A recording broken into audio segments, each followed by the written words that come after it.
தஞ்சமாம்பாள் வருவாளா என்றுதான் காத்து கொண்டிருக்கிறேன். நல்ல பெண்ணடி நீ. இந்த துணியிலே உளுத்துவதற்காக தஞ்சமாம்பாள் அவள் அகத்தில் இருந்து வர வேண்டுமாக்கும். பாட்டி, தஞ்சமாம்பாள் அதற்காகவா வருகிறாள்? காந்திமதி மாமியிடம் ஒரு பாட்டம் பேசிவிட்டு போகலாம் என்றுதானே வருகிறாள். சரி, அதெல்லாம் அப்போது. இப்போது அவள் புதுமாப்பிள்ளை கனவில் மிதந்து கொண்டிருப்பாளே தவிர அதை விட்டு இங்கு வந்து இவளுக்கு துணிய உலர்த்த வருவாளா என்ன? பாட்டி, ஏனடி கோவித்துக் கொள்கிறாய்? பிறகு என்ன? நீங்கள் தான் மூச்சுக்கு மூச்சு தஞ்சமாம்பாள் தான் உன் மாற்று பெண் என்று சொல்லிக் கொண்டிருந்து விட்டு இப்போது திடீரென்று கட்சி மாறுகிறீர்களே. அதெல்லாம் ஒன்றுமில்லை. சாதாரணமாக பெண் பார்த்து விட்டு மாப்பிள்ளை வீட்டார் பிடித்திருக்கிறது என்று சொல்லிவிட்டால் அந்த பெண் கனவில் மிதந்து கொண்டிருப்பாள். அதைத்தான் சொன்னேன். பாட்டி, நீங்களும் அப்படித்தான் கனவில் மிதந்தீர்களா? ஓடி, எனக்கு வெட்கமாக இருக்கிறது. ஏன் பாட்டி, அவர்களுக்கு தஞ்சமாம்பாளை நிச்சயம் பிடித்து போகும், அதில் எந்த சந்தேகமும் இல்லை. ஆனால் தஞ்சமாம்பாள் வீட்டாருக்கு மாப்பிள்ளையை பிடிக்க வேண்டும் அல்லவா? ஏனடி பிடிக்காமல் போகும்? அவன்தான் விடவிடவென்று உயரமாக நன்றாகத்தானே இருக்கிறார். ஆமாம், ராமானுஜனை விட லட்சணமா என்ன? அப்படி இல்லைதான். ஆனாலும் அவர்களை சொல்லி குற்றமில்லையே. பெண்ணை பெற்றவர்களாயிற்று. நல்ல சம்பந்தம் கூடி வந்தால் முடித்து விடத்தானே நினைப்பார்கள். காந்திமதி முந்தி கொண்டு போய் தஞ்சமாம்பாளை கேட்டிருக்க வேண்டும். ஏன் முந்தி கொள்ளவில்லை என்றுதான் தெரியவில்லை. இல்லை பாட்டி, ஒரு நல்ல நாளில் தஞ்சமாம்பாளை பெண் கேட்பது என்றுதான் நானும் என் அகத்துக்காரரும் அவர்கள் அகத்துக்கு போனோம். நாங்கள் விஷயத்தை பிரஸ்தாபிப்பதற்கு முன்னாலேயே தஞ்சமாம்பாளுக்கு நல்ல வரன் ஒன்று வந்திருப்பதாகவும் 4-5 நாட்களில் பெண் பார்க்க வரப்போகிறார்கள் என்றும் சொன்னார்கள். அப்படியும் நான் என் ராமானுஜனை பார்க்க கூடாது என்று வாயெடுத்து விட்டேன். ஆனால் என் அகத்துக்காரர் தான் அது மரியாதை இல்லை என்று என்னை மேலே பேச விட்டாமல் தடுத்து விட்டார்.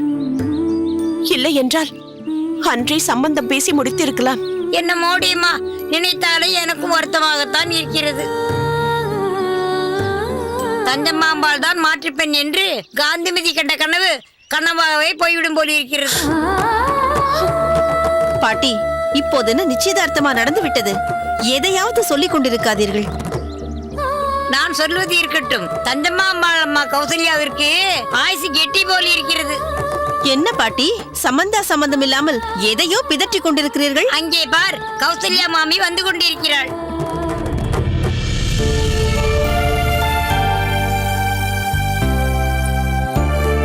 காந்திமதி, எங்கே போகிறாய்? தஞ்சாவின் திருமண விஷயமாக பேச போகிறேன். காந்திமதி, இது வெள்ள சமயம். நீ போய் ஏதாவது பேச போக வேறு ஏதாவது பிரச்சனைகள் தான் வரும். நான் சொல்வதை கேள்.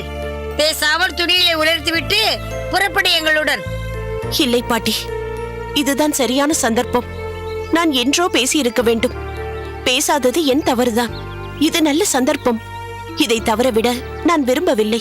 பார்த்தடி காந்திமதி, உனக்கு இருக்கும் ஆத்திரத்தை அவளிடம் கொட்டி விடாதே. இல்லை இல்லை, நான் பக்குவமாகத்தான் பேசுவேன். என்ன மோடி, சொல்ல சொல்ல கேட்காமல் போய்கொண்டே இருக்கிறாள். வா போகலாம், நம் வேலையை பார்க்கலாம்.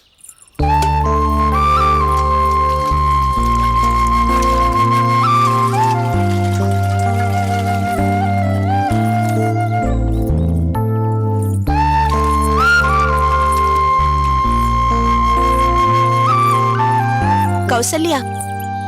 காந்திமதி மாமி, நான் உங்களை இங்கு எதிர்பார்க்கவே இல்லையே. நானும் கூட உங்களை எதிர்பார்க்கவில்லை. பொதுவாக தஞ்சாதானே ஜலம் எடுக்க ஆற்றுக்கு வருவாள். உண்மைதான். அவளுக்கு வரன் பார்த்து விட்டதால் தேவையில்லாமல் வெளியே போக வேண்டாம் என்றுதான் நான் வந்தேன். ஆமாம், தஞ்சாவை பெண் பார்க்க மாப்பிள்ளை வீட்டார் வந்த போது நீங்கள் ஏன் வரவில்லை? உங்களுக்கு மிகவும் பிடித்த பெண் அல்லவா தஞ்சமாம்பாள்? என் அகத்துக்காரர் உங்கள் அகத்துக்காரரை கோயிலில் பார்த்து பெண் பார்க்கும் அன்றைக்கு நீங்கள் இருவரும் நிச்சயம் வர வேண்டும் என்று அழைத்திருந்ததாக என்னிடம் சொன்னாரே. ஆமாம், சொன்னார். பிறகென்ன மாமி, நீங்கள் வர வேண்டியதுதானே? இல்லை. ஏன் தயங்குகிறீர்கள்? சொல்லுங்கள்.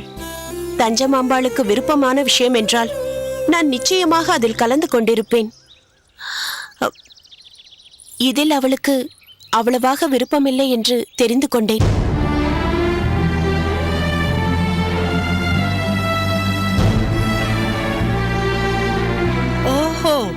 அதனால் தான் நீங்கள் வரவில்லையா?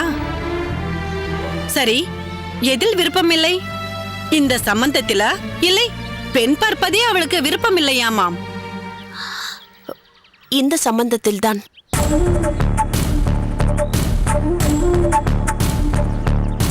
ஏன்?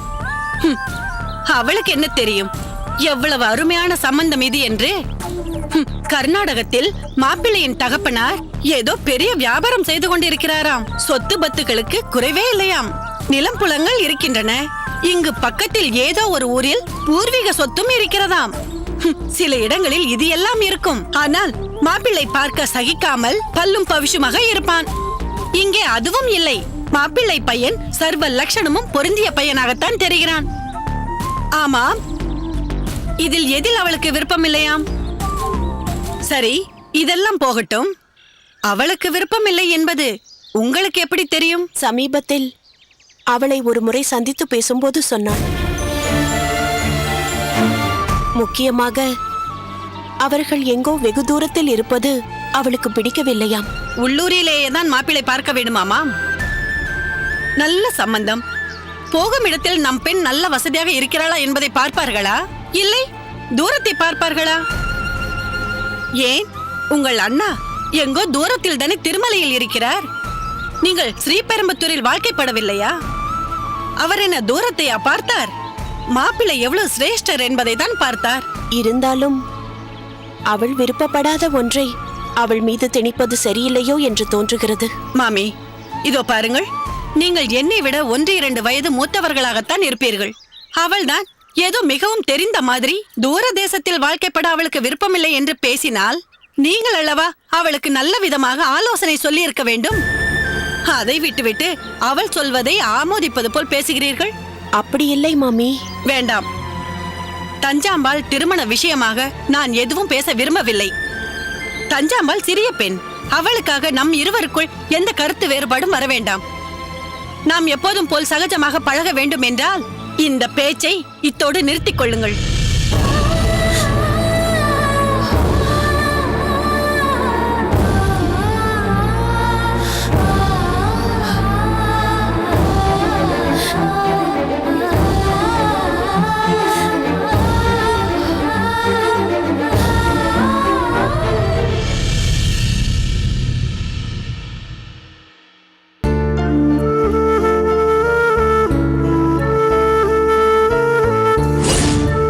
முக்கோடி தேவர்களும் கூடியிருக்கும் உறவினர்களும் ஆசிர்வதிக்க ராமானுஜன் உன் கழுத்தில் திருமாங்கல்யம் சூட்டுவான்.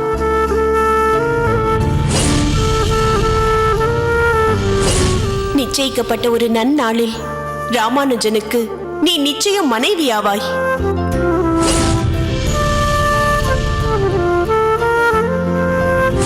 இதை எந்த சக்தியாலும் தடுக்க முடியாது தஞ்சா.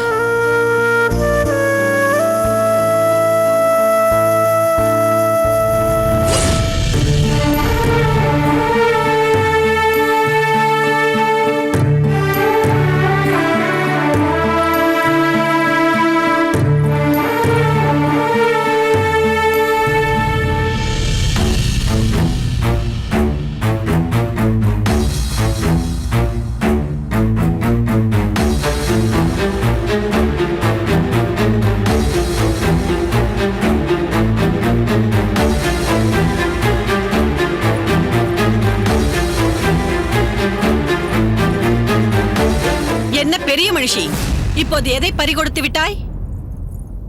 தெரியாதது மாதிரி கேட்கிறாயே. என் சுதந்திரத்தை தான் பறிகொடுத்து விட்டேன். சுதந்திரத்தை பறிகொடுத்து விட்டாயா? ஏய், உனக்கு நிறைய சுதந்திரத்தை தான் நாங்கள் கொடுத்திருக்கிறோம்.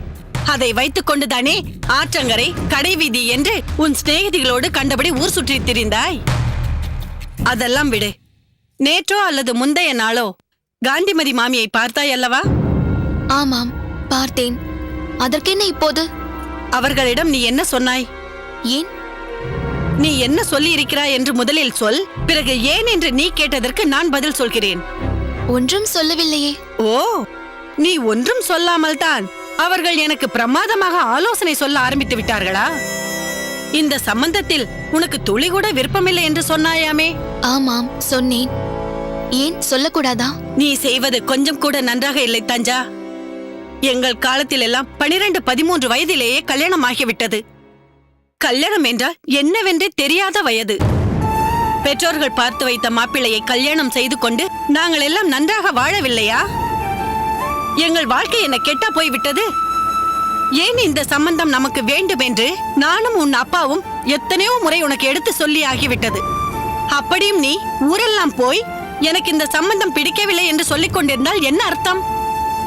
நீ காந்திமதி மாமியிடம் இப்படி பேசியிருக்கிறாய் என்று உன் அப்பாவிற்கு தெரிந்தால் என்ன ஆகும் தெரியுமா? இனிப்பு பிடிக்கும் என்று குழந்தை சொல்வதினால் பெற்றவர்கள் குழந்தைக்கு இனிப்பை கொடுத்து கொண்டே இருப்பார்களா? இல்லை, கசப்பு பிடிக்காது என்று சொன்னால் குழந்தைக்கு மருந்து கொடுக்காமல் விட்டு விடுவார்களா? பெற்றவர்களுக்கு குழந்தைகள் மேல் இருக்கும் அக்கறை மற்றவர்களுக்கு இருக்காது. அது முற்றிலுமாக உன் கல்யாணத்திற்கும் பொருந்தும். மற்றவர்கள் உனக்கு பிடிக்காததை ஏன் உன் மீது திணிக்க பார்க்கிறார்கள் என்று இனிப்பாகத்தான் பேசுவார்கள். ஆனால் பெற்றவர்களோ இன்னும் 70-80 வயது வரை வாழ வேண்டிய எங்கள் பெண் எங்கே வாழ்க்கைப்பட்டால் வசதியாக இருப்பாள் என்பதை தெரிந்து கொண்டு அவளுக்கு விருப்பம் இல்லை என்றாலும் சற்று கசப்பான மருந்தை தான் கொடுப்பார்கள். கௌசல்யா, சுவாமி, நான் சற்று கடைத்தெரு வரையிலும் சென்று விட்டு வருகிறேன். சபாபதி என்பவர் கணபதி ஹோமத்திற்கு வேண்டிய பொருட்கள் வேண்டும் என்று என்னிடம் கேட்டிருந்தார். பொருட்களின் பட்டியலோடு அகத்திற்கு வருவதாக சொல்லியிருந்தார். அவர் வந்தால் சற்று உட்காரவை. இதோ வந்து விடுகிறேன். சரி சுவாமி.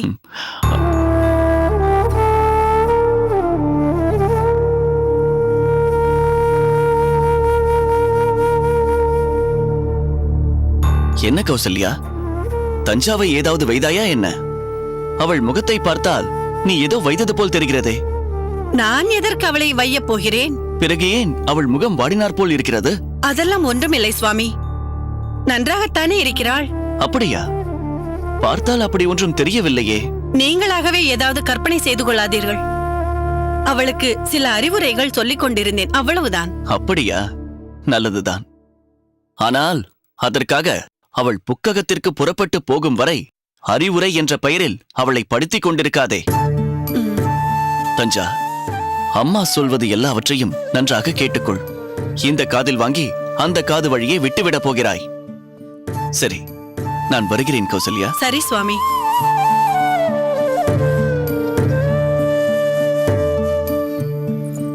பார்த்துக்கொள். உன் மீது உன் அப்பாவிற்கு எவ்வளவு கரிசனம் என்று தெரிகிறதா? எவ்வளவு பாசம் என்று புரிகிறதா?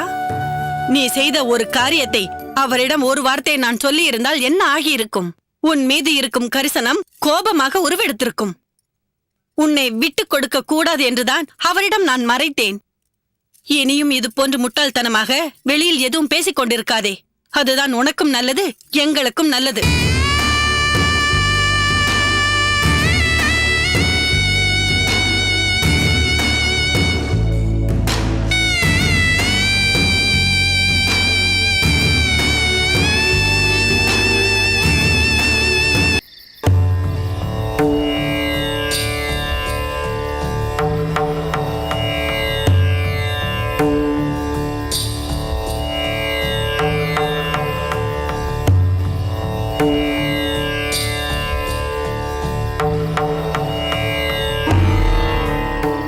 மாறனேர், சுவாமி, ஏனப்பா ஜலத்தை பலமுறை எடுத்துக்கொண்டு வருகிறாய்? போதுமான அளவு இல்லையா? இருக்கிறது சுவாமி. குளிர்காலம் என்பதால் மடத்தில் உள்ள பெரியவர்களுக்கு சுடுநீர் தேவைப்படுகிறது. அதனால்தான். நீ ஒருவனாக ஏன் சிரமப்படுகிறாய்? மலராண்டான் எங்கே? அவர் காலில் ஏதோ கல் குத்தி இருக்கிறது, சிரமப்படுகிறார். அடியனுக்கு ஒன்றும் சிரமமில்லை சுவாமி. இன்னும் ஒரு முறை எடுத்து வந்து விட்டால் போதும். கவனமாக பார்த்து செய். ஆகட்டும் சுவாமி. தாசன் அடியேன். அடியேன் தாசன். வா திருக்கோஷ்டி நம்பி, என்ன ஓலைச்சுவடி சகிதமாக வந்திருக்கிறாய்? தாங்கள் பணித்தபடி தங்களின் சதுஸ்லோகிய கிரமமாக தொகுத்து திருத்தமாக பட்டோலைப்படுத்தி பிரதிவோலையும் தயார் செய்து விட்டேன். பரவாயில்லையே, அதற்குள் முடித்து விட்டாயா? மிக்க சந்தோஷம். இந்த அருங்கள்.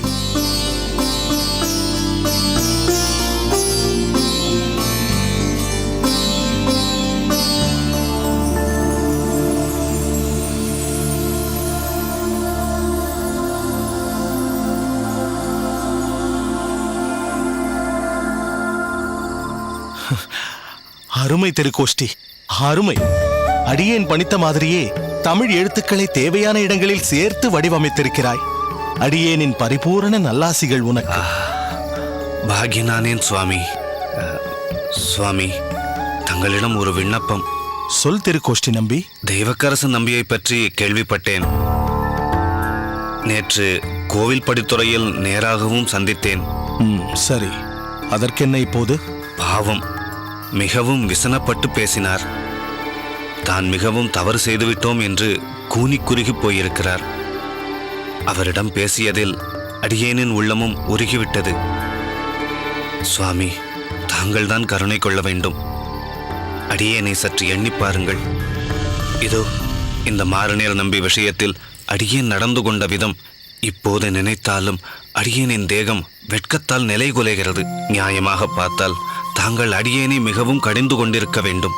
ஆனால் தாங்கள் கருணையோடு அடியேனை மன்னித்தது போல் அடியேனிடம் ஒரு வார்த்தை கூட நிந்தித்து பேசவில்லை. மாரநேர் நம்பி விஷயத்தில் மனத்தளவில் அடியேன் பட்ட அபச்சாரத்தை நேர்படுத்தி பார்க்கும்போது தெய்வக்கரசு நம்பியை மிகப்பெரிய அபராதியாக தாங்கள் பார்ப்பது அடியேன் மனதிற்கு மிகவும் நெருடலாக இருக்கிறது. தாங்கள் அனைத்தும் உணர்ந்தவர். தயவு செய்து தெய்வக்கரசு நம்பி செய்த தவறை பொறுத்தருளக்கூடாதா? மாரநேர் நம்பி. சுவாமி, பார்த்தாயா இவனை? வினயத்தின் மொத்த உருவம். பெரிய நம்பியை எடுத்துக்கொள். உன்னை போன்று பல சாஸ்திர விஷயங்களை உணர்ந்தவன். நீங்கள் எல்லோரும் தன்னை விட மூத்த பண்டிதர்களிடம் இப்படித்தான் நடந்து கொள்வீர்களா? உங்கள் எல்லோரையும் அருகிருந்து பார்த்தவன் தெய்வக்கரசு நம்பி. அவன் உங்களிடமிருந்து மாறுபட்டு தன்னிச்சையாக ஒரு காரியம் செய்தால் அடியேனால் எப்படி பொறுத்துக் கொள்ள முடியும்? அதனால்தான் அவன் இங்கிருப்பது பொருத்தமில்லை என்று அனுப்பிவிட்டேன். தாங்கள் எது செய்யினும் அதில் ஒரு படிப்பினை இருக்கும் சுவாமி. அதை அடியேன் உணர்ந்தது போல் தற்போது தெய்வக்கரசு நம்பியும் உணர்ந்திருக்கிறார். திருத்தி பணி கொள்ள வேண்டும் என்று தாங்கள் அடிக்கடி கூறுவீர்கள். அதன்படி திருந்தி பணி செய்து கொண்டிருக்கும் தெய்வக்கரசு நம்பியை மன்னித்து ஏற்றுக்கொள்ள வேண்டும் சுவாமி. நேற்று பெரிய நம்பி, இன்று நீ. பல பேர் தெய்வக்கரசு நம்பி மேல் கருணை மழையாய் பொழிந்து தள்ளுகிறீர்கள். பின்னாளில் ஆச்சாரியரை விட சிஷ்யர்கள் மிகவும் கருணையோடு இருந்தார்கள் என்று சொல்லப் போகிறார்கள். அப்படியெல்லாம் இல்லை சுவாமி. தாங்கள் கருணையின் மொத்த உருவம். அதை பார்த்து பார்த்து அடியேனை பண்படுத்த முயற்சி செய்து கொண்டிருக்கிறேன். உங்களின் கருணை மிகவும் நல்ல விஷயமே. ஆச்சாரியரால் ஒருவன் கடிந்து கொள்ளப்பட்டால் அவனை பற்றி இன்னும் அதிகமாக இல்லாததும் பொல்லாததுமாக தூபம் போடுபவர்களை தான் நாம் அதிகம் பார்க்க முடியும். ஆனால் நீங்கள் அனைவரும் இயற்கைக்கு மாறாகவும் ஏனையோருக்கு உதாரணமாகவும் சத் சிஷ்யர்களாய் தங்கள் சத் சங்கத்தில் ஒருவருக்காக பரிந்து கொண்டு ஓடி வருவது அடியேனுக்கு மிகவும் உயர்வாகவும் பெருமையாகவும் இருக்கிறது. சகோதரத்துவமான உங்களது சிந்தனைக்கும் செயலுக்கும் நிச்சயம் அடியேன் மதிப்பளிக்க வேண்டும். உங்கள் அத்தனை பேரின் விருப்பத்தையும் பூர்த்தி செய்ய வேண்டும். மாரநேர் நம்பி. சுவாமி, நாளை நீ தெய்வக்கரசு நம்பியை அடியேன் அழைத்ததாக தெரிவித்து மடத்திற்கு அழைத்து வா. உத்தரவு சுவாமி. இப்போது திருப்திதானே திருக்கோஷ்டி நம்பி?